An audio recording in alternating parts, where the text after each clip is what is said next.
समस्त NIS daily degree धारकों का स्वागत है आपके अपने YouTube channel MKS teaching point में। साथियों, गजट व वैधता को लेकर के एनसीटी के माध्यम से एक बड़ी स्थिति स्पष्ट की गई है। लेटर जो है जारी हुआ है। लेटर से क्या कुछ महत्वपूर्ण निष्कर्ष निकल कर आ रहा है एनआईएस डीएलएड अभ्यर्थियों के लिए, तो इस वीडियो के माध्यम से विस्तार पूर्वक चर्चा करेंगे जो आपका लेटर है और उसके निष्कर्ष पर, और आगे की स्थितियाँ परिस्थितियाँ क्या रह सकती हैं उन पर भी हम चर्चा करेंगे। निवेदन करेंगे वीडियो को बिना स्किप किए हुए अंत तक देखें और सभी साथियों को शेयर करें।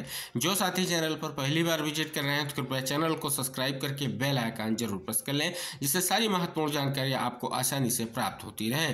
तो चलिए साथियों, एक महत्वपूर्ण जानकारी आपको यहाँ पर हम स्थित जो है सारी की सारी चीज़ें स्पष्ट कर रहे हैं कि आप सभी को पता है कि एक महत्वपूर्ण निष्कर्ष यहाँ निकल कर आ रहा है और 21/3/2024 को एक महत्वपूर्ण जो है लेटर आप सभी के सामने आ रहा है। ये एनसीटी का है और इस लेटर में आप देख रहे हैं सारी चीज़ें स्पष्ट हो रही हैं। एक नंबर दिया गया है जो स्पष्ट कर रहा है कि स्पष्ट तौर पर कहीं ना कहीं ये एक महत्वपूर्ण लेटर है। अगर बात करें, ये लेटर जो है लोक शिकायत संबंधी है। आप देख रहे हैं कि स्पष्ट तौर पर इनके कई सारे जो है आपको जो है सारी चीज़ें स्पष्ट हो रही हैं। अब आगे बात करें इसमें क्या क्या निष्कर्ष निकल कर आ रहा है। एनआईएस डीएलएड वैधता को लेकर के क्या स्पष्ट किया गया है कि जो शिकायत की गई थी उसके संदर्भ में क्या निष्कर्ष निकला है कि लिखा गया है कि एनआईएस डीएलएड की जो मान्यता की बात की जा रही, एनआरसी द्वारा जो है शैक्षणिक सत्र 2017 से 2019 के लिए एक बार के उपाय के रूप में जो है कहीं ना कहीं एक बार उपाय का अर्थ है कि वन टाइम जो है आप सभी लोगों का एक कहीं ना कहीं स्पष्ट तौर पर निष्कर्ष निकला, क्योंकि इसके लिए पहले जो है विचार किया गया आरटी एक्ट 2009 के तहत और एक विशेष प्रावधान के तहत विचार किया गया। जो अप्रशिक्षित शिक्षक हैं उनकी बात की गई, और चाहे वो सरकारी विद्यालय के चाहे वो सरकारी सहायता प्राप्त हो, चाहे गैर सहायता प्राप्त निजी स्कूलों के जो भी शिक्षक थे उनको प्रशिक्षित किया जाए। इस उद्देश्य से एक महत्वपूर्ण निष्कर्ष निकला। आदेश संख्या का अर्थ है कि एनआरसी, एनसीटी, एनआईएस ये सभी जो है आप देख रहे हैं कि एक बैठक करके एक मान्यता पत्र भी जारी किया गया है। उसमें सारी चीज़ें स्पष्ट की गई हैं, उसको यहाँ पर जो है उन्होंने स्पष्ट किया है। बात कर लें यहाँ पर साथियों, ये कार्यक्रम जो है NIOS द्वारा जो है 31/3/2019 को पूरा किया गया। यानी बताया जा रहा है कि 31 मार्च 2019 को NIS के द्वारा ये कोर्स पूरा किया गया, क्योंकि ये 2017 से 2019 के मध्य में इसे कंप्लीट करना था। अगर बात कर लें कि जब मान्यता प्रदान की गई थी तो 22/9/2017 को हुई थी। आप सभी को पता है, मान्यता पत्र आप देखेंगे उसमें सारी चीज़ें स्पष्ट हो रही हैं। अब साथियों, जो सबसे अहम निष्कर्ष यहाँ निकल कर आ रहा है और एनआईएस डीएलएड अभ्यर्थियों के लिए महत्वपूर्ण है, वो ये निकल कर आ रहा है कि रिकॉर्ड के अनुसार इसे भारत के राजपत्र में प्रकाशित नहीं किया गया था। यानी साथ ही में लिखा गया है, हालांकि इसे सभी हितधारकों को भेज दिया गया और सभी संबंधितों द्वारा सूचना क्रियान्वयन के लिए एनसीटी की वेबसाइट पर भी अपलोड किया गया था। यानी बात कर लें तो आप देख रहे हैं कि लगातार गजट प्रकाशन को लेकर के प्रयास किया गया। चाहे वो प्रयास आप सभी को पता है, आपने स्पीड पोस्ट के माध्यम से अपनी बात को रखा हो, या पत्र के माध्यम से रखा हो, या फिर इलाहाबाद हाईकोर्ट का गजट वाला केस हो, तो यानी ये सभी बात आप सभी लोग देख रहे हैं। दूसरी तरफ साथियों, लगातार आप देख रहे हैं, चाहे असम हो, चाहे आपका मेघालय हो, चाहे उड़ीसा हो, वहां से कहीं ना कहीं एक बड़ा निष्कर्ष निकल कर आने वाला है। हाई कोर्ट ने से स्पष्ट तौर पर एनसीटी से जो है कहीं ना कहीं जवाब तलब हो चुके हैं।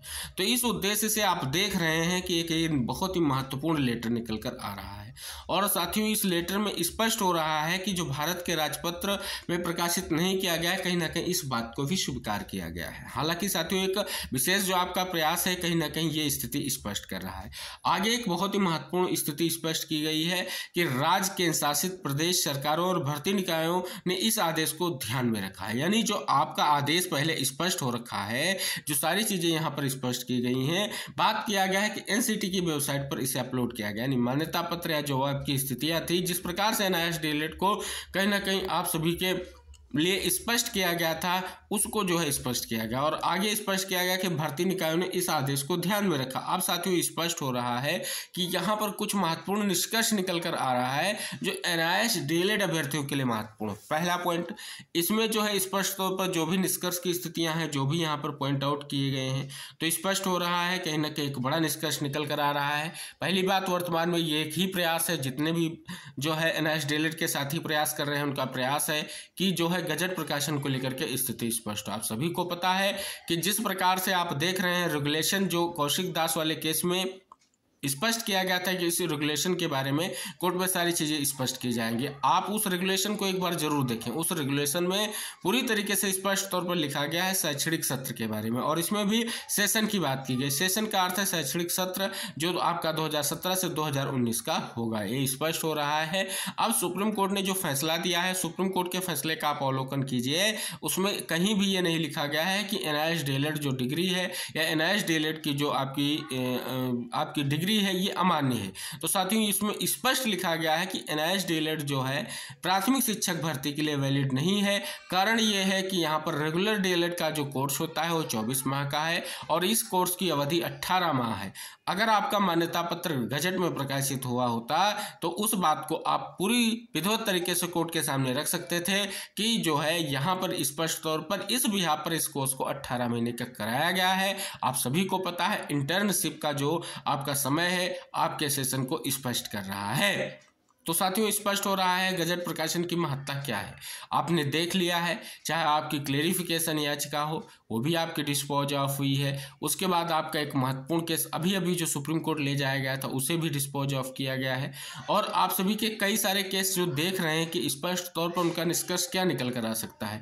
इसके लिए सुप्रीम कोर्ट में जो आपकी सुनवाई हुई थी अभी उसमें सीधे तौर पर जस्टिस का जो रुख था, जस्टिस ने जो लीव ग्रांट की उसे स्पष्ट हो रहा है। जो आपका 28/11/2023 को जजमेंट आया है, जो उसमें राज्य पार्टी हैं वो डायरेक्ट तौर पर क्या कर सकते हैं, अपना रिव्यू दाखिल कर सकते हैं, और दूसरे जो नहीं है वो हाई कोर्ट जाएंगे और हाई कोर्ट में अपनी जो है केस को करेंगे, सुनवाई होगा, निष्कर्ष निकलेगा, उसके बाद जो है वो सुप्रीम कोर्ट आ सकते हैं। तो दो विकल्प आप सभी के सामने दिख रहे हैं। अगर हम बात कर लें इस उद्देश्य से तो कहीं ना कहीं गुवाहाटी हाई कोर्ट का अगर आप आदेश देखेंगे बहुत ही महत्वपूर्ण है। मेघालय हाई कोर्ट में आप देख लेंगे एक महत्वपूर्ण निष्कर्ष है। उड़ीसा हाई कोर्ट में भी यही निष्कर्ष निकल कर आ रहा है। यानी स्पष्ट हो रहा है कि कहीं ना कहीं वहाँ से जो केस स्पष्ट हो रहे हैं वो केस आगे चल करके सुप्रीम कोर्ट से एक बड़ा निष्कर्ष जरूर दिलाएंगे। इस भी आपको लेकर के आप सभी को पता है जो केस अभी जो है स्पष्ट तौर पर सुप्रीम कोर्ट ने डिस्पोज ऑफ किया है और पटना हाई कोर्ट के लिए परमिशन ग्रांट की। सभी को पता है उसमें जितने जो मेन पार्टीज थी यानी जो मेन उसमें याचिका करता थे वो जो थे वो जो है बिहार राज्य के थे। इस उद्देश्य से उसे जो है कहीं ना कहीं वहाँ पर जो है ट्रांसफ़र किया। यानी ट्रांसफ़र का अर्थ ये है कि आप वहाँ जाइए, हाई कोर्ट में सुनवाई करवाइए और उससे जो निष्कर्ष निकलता है उसके बाद आप सुप्रीम कोर्ट में आइए। तो ये निष्कर्ष निकल कर आ रहा है।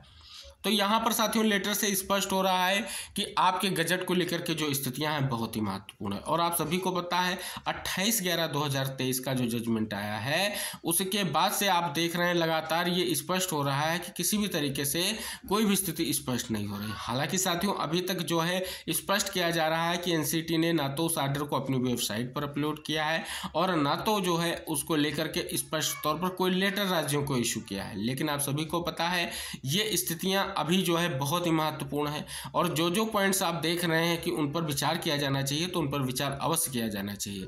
आप जितने भी आपकी सुनवाइयाँ हुई हैं उनका अवलोकन कीजिए, इस पत्र का अवलोकन कीजिए, मान्यता पत्र का अवलोकन कीजिए। जितने भी हमारे प्रयास करने वाले साथी हैं उनको स्पष्ट हो जाएगा कि सर्वप्रथम जो है अगर आप रिव्यू के माध्यम से भी जा रहे हैं तो वहाँ पर भी आपको अपनी बात को रखना होगा और बात को रखने के लिए कहीं ना कहीं वो सारी स्थितियां क्लियर करनी होंगी कोर्ट के सामने जो स्पष्ट तौर पर बहुत ही महत्वपूर्ण है। वर्तमान में डायरेक्ट तौर पर सुप्रीम कोर्ट से निष्कर्ष का आप सभी लोगों के पास जो मौका है वो केवल और केवल रिव्यू का मौका है। तो स्पष्ट हो रहा है साथियों कि ये बिहाफ बन करके आ रहा है। अब साथियों यहाँ पर बात कर लें कि जिस प्रकार से आप देख रहे हैं कि एक महत्वपूर्ण सुनवाई जो है बीएड को लेकर के हो रही है जिसमें 1 अप्रैल को सुनवाई लगी हुई है, वहाँ पर स्पष्ट किया जा रहा है कि वो जो है याचिका कहीं ना कहीं ट्रांसफ़र होकर के आई है हाई कोर्ट से। तो साथियों आप सभी को हम अवगत कराते वो याचिका हाई कोर्ट से ट्रांसफ़र नहीं हुई है।